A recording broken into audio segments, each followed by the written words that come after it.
How to get ice skates in Terraria. So you cannot craft them or buy them. You must rely strictly on exploration or fishing. And the absolute fastest method is by searching the underground snow biome. So dig down until the background turns into icy caves and look for ruined underground cabins made of boreal wood. So something like this. So once you're here, you'll find a frozen chest. So let's try to open it.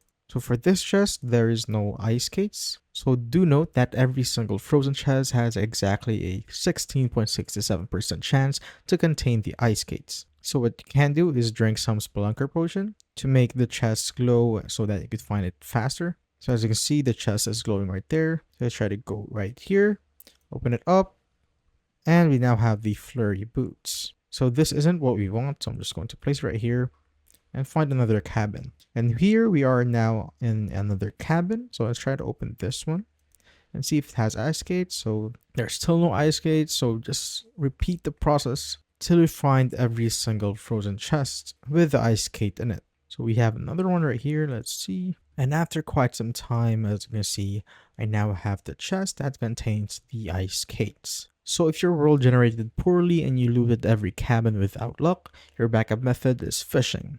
So opening crates from fishing gives you a 15% chance to drop the item. So you strictly need these skates to craft the Frostspark Boots, which are a mandatory ingredient for the endgame Terraria Boots. And that is how I basically get ice skates in Terraria.